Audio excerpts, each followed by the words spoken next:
बिस्मिल्लाहिर्रहमानिर्रहीम। अस्सलाम वालेकुम डियर स्टूडेंट्स।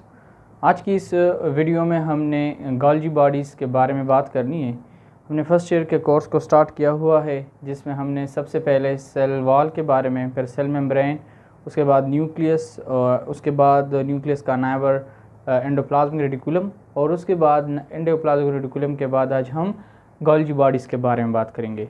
मैंने न्यूक्लियस से स्टार्ट इसलिए किया है क्योंकि कुछ बुक्स में पहले एंडोप्लाज्मिक रेटिकुलम है, उसके बाद गोल्जी बॉडीज़। मैंने न्यूक्लियस से स्टार्ट इसलिए लिया था क्योंकि इसको हम ब्रेन ऑफ द सेल कहते हैं, तो सबसे पहले इसी को स्टार्ट लिया, फिर उसके साथ नाइबरहुड और उसके बाद चलते गए। ठीक है, चलें देखते हैं। गोल्जी बॉडीज़ को हम गोल्जी अपरेटस भी कहते हैं, ठीक है, गोल्जी कम्प्लेक्स भी कहते हैं, लिपोकोंड्रिया भी कहते हैं, बिकॉज ऑफ व्हाट, इसमें जो लिपिड की मॉलिक्यूल होती हैं वो बहुत ज़्यादा होती हैं, so that's why they are called lipochondrion. After that इसे हम डिक्टायोसोम्स कहते हैं। डिक्टायोसोम्स इसे हम कब कहेंगे, जब ये प्लांट सेल में होगा। ठीक है, post office of the cell इसलिए कहते हैं क्योंकि ये इसका काम क्या है। पोस्ट ऑफिस आपने देखा होगा, पोस्ट ऑफिस में होता क्या है, जो बंदा बैठा होता है, आप उसके पास कोई कोरियर ले जाते हैं, उसको वो पैकिंग करते हैं उसकी, और उस जिस जगह पर पहुंचाना होता है, जिस एड्रेस पर, उसे पहुंचा देता है। ठीक है, सो यहाँ पर गोल्जी बॉडीज़ की जो फंक्शन है उसके बेसिस पर इसे हम क्या कहते हैं, post office of the cell कहते हैं। थोड़े से हिस्ट्री के बारे में जानते हैं।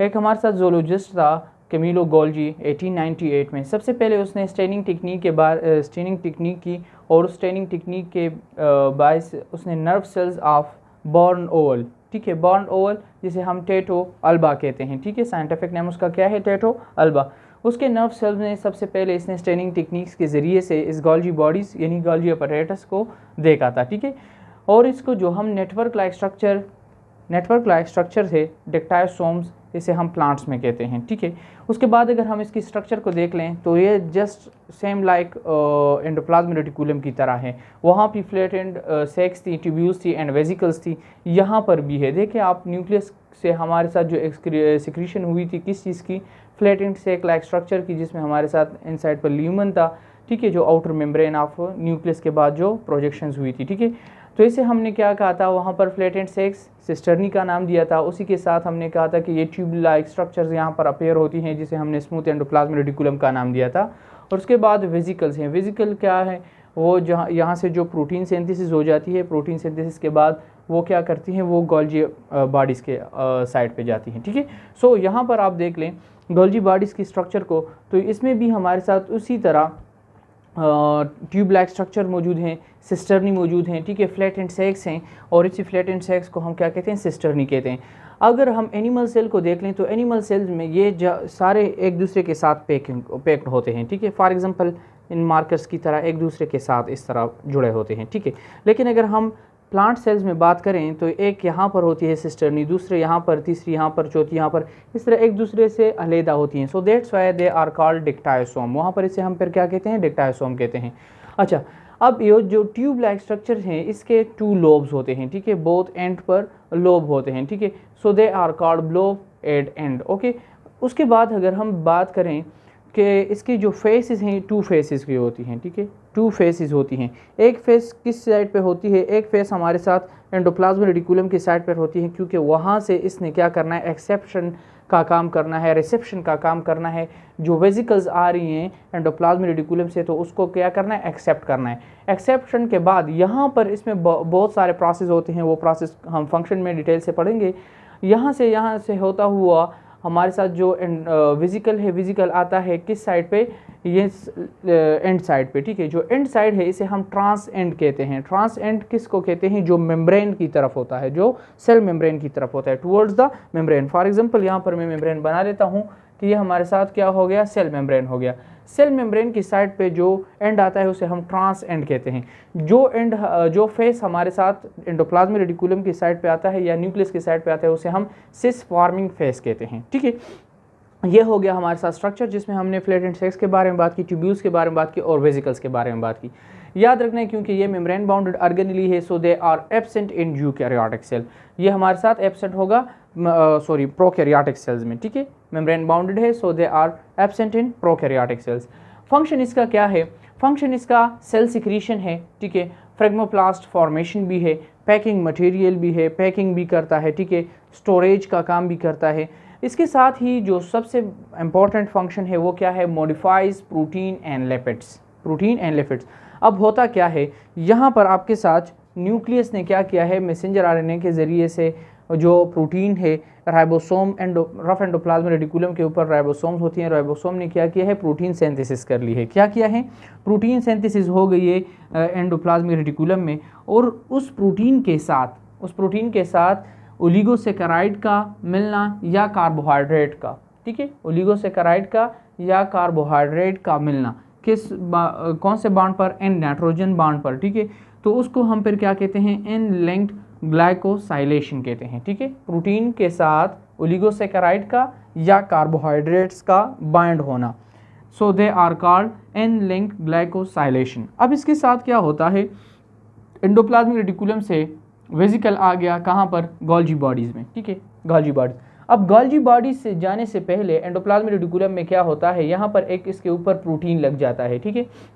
प्रोटीन लगता किस लिए है, यानी for example post office of the cell में क्या होता है, यानी पोस्ट ऑफिस में क्या है कि वहाँ पर आपके जो पैकिंग हो जाती है किसी भी कोरियर की, तो वो क्या करता है कि उस पर कोई एड्रेस लिख लेता है या उस पर कोई नंबर लिख लेता है कि हाँ इसने फ़लाँ जगह पर जाना है।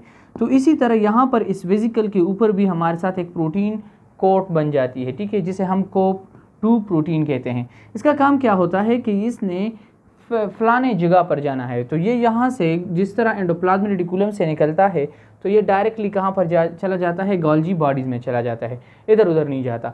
अब यहाँ पर गोल्जी बॉडीज़ में क्या है, गोल्जी बॉडीज़ में lot of enzymes are present there and lot of carbohydrates are there.